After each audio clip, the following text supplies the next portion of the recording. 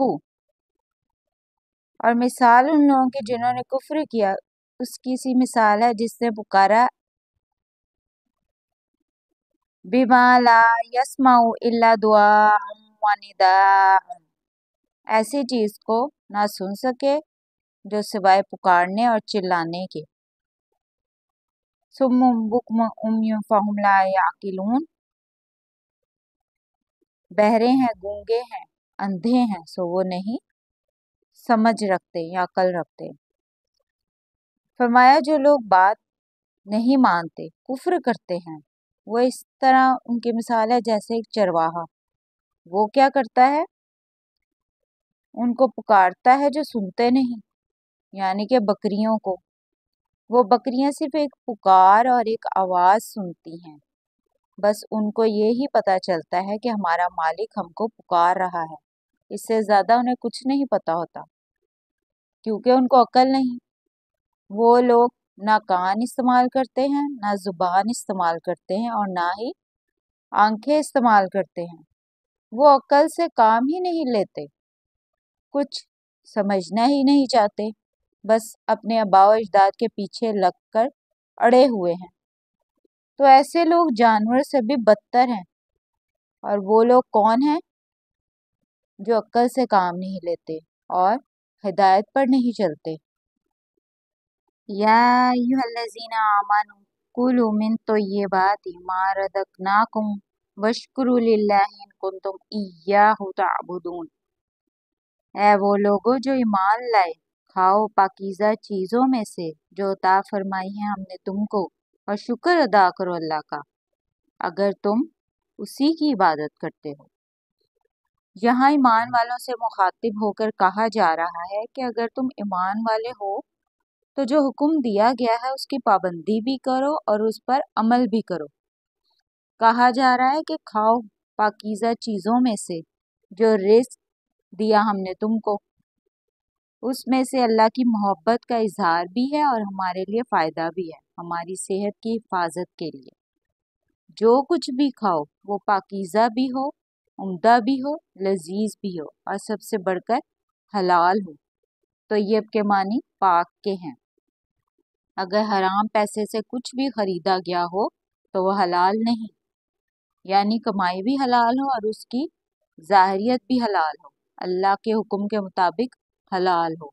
مومن کے پاس جو کچھ ہے وہ سب اللہ کا دیا ہوا ہے، جب انسان اللہ کا دیا ہوا کھائے تو ساتھ شکر بھی ادا کرے۔ کس کا؟ اللہ کا۔ اللہ کا ہر وقت زبان سے ذکر کرو، شکر کرو، ہر جگہ ہر چیز کے لیے اللہ کا شکر ادا کرو۔ اگر تم اللہ کی عبادت میں سچے ہو تو اس کا شکر ادا کیا کرو۔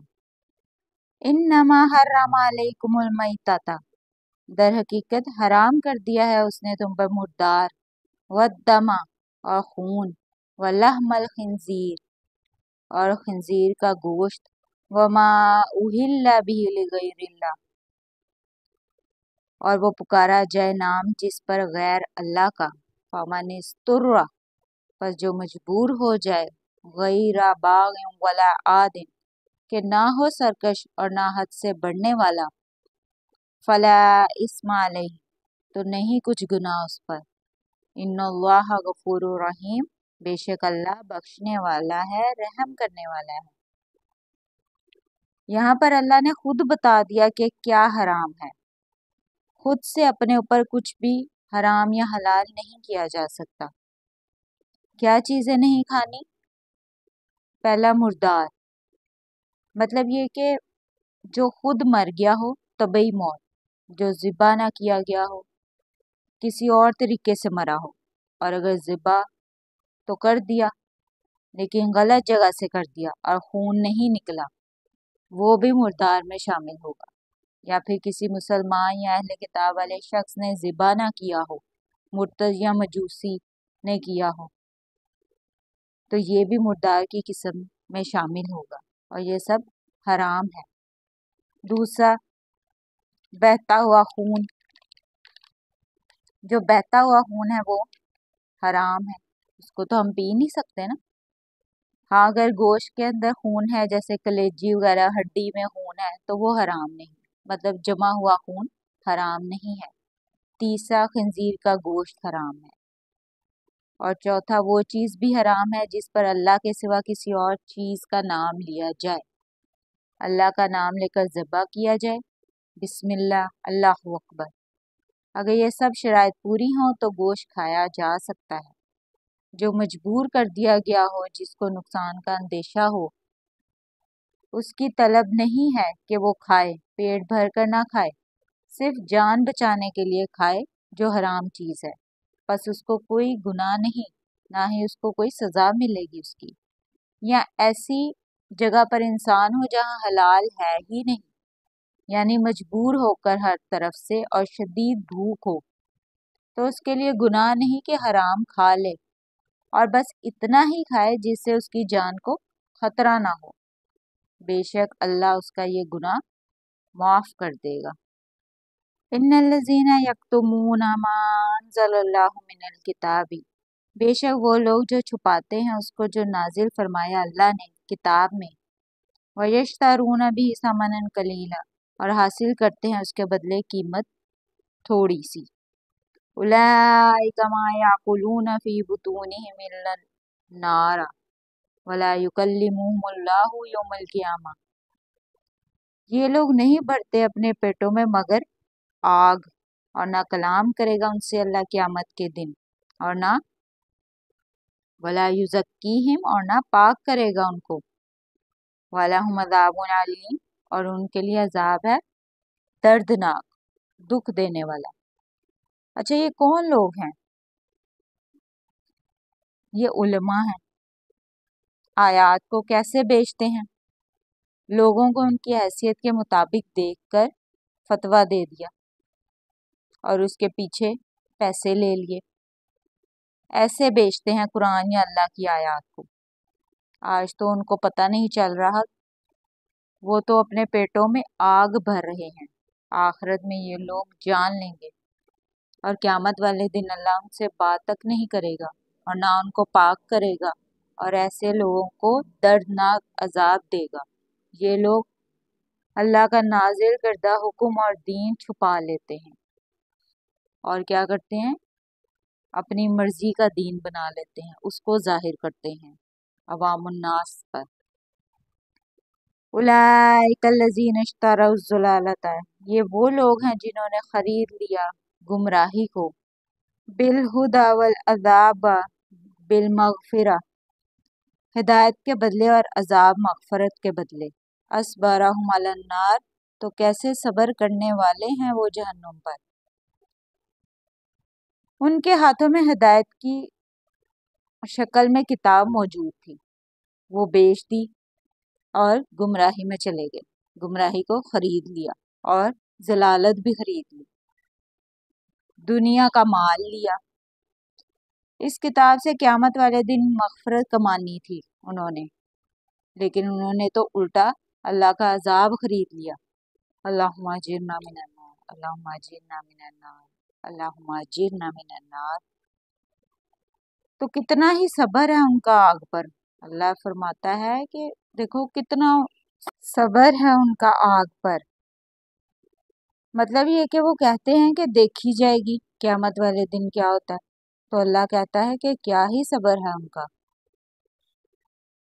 ذالک بأن اللہ نزل الکتاب بالحق، یہ اس لیے کہ اللہ نے نازل فرمائی کتاب حق کے ساتھ، وَإِنَّ الَّذِينَ اخْتَلَفُوا فِي الْكِتَابِ، اور بے شک وہ لوگ جنہوں نے اختلاف کیا اس کتاب میں لفی شقاق بعید، البتہ وہ دور کی ضد میں ہیں یا شک میں ہیں۔ تو اللہ فرماتا ہے کہ ہم نے تو کتابیں نازل کی تھی سچائی کے لیے، ایک مقصد کے لیے، اور جو یہ اختلاف کر رہے ہیں کتاب میں، یہ لوگ تو دور کے شک میں پھنس گئے ہیں۔ یہاں صرف یہود و نصارہ کی ہی بات نہیں آتی، اہل کتاب تو ہم بھی ہیں۔ تو اے مسلمانوں، وہابی، سنی، دیوبندی، اہل حدیث، بریلوی بن کر صرف اسی اختلاف میں ہی اپنی زندگی کو ضائع نہ کریں۔ ایک مسلمان ہونے کی حیثیت سے قرآن و سنت کی روشنی میں رہ کر فیصلہ کریں، اور جو بھی دل سے آواز آئے گی یہ آپ خود جان لیں گے کہ آپ کا ضمیر کیا کہتا ہے۔ وآخر دعوانا الحمدللہ رب العالمین برحمتک یا ارحم الراحمین۔ السلام علیکم ورحمۃ اللہ وبرکاتہ۔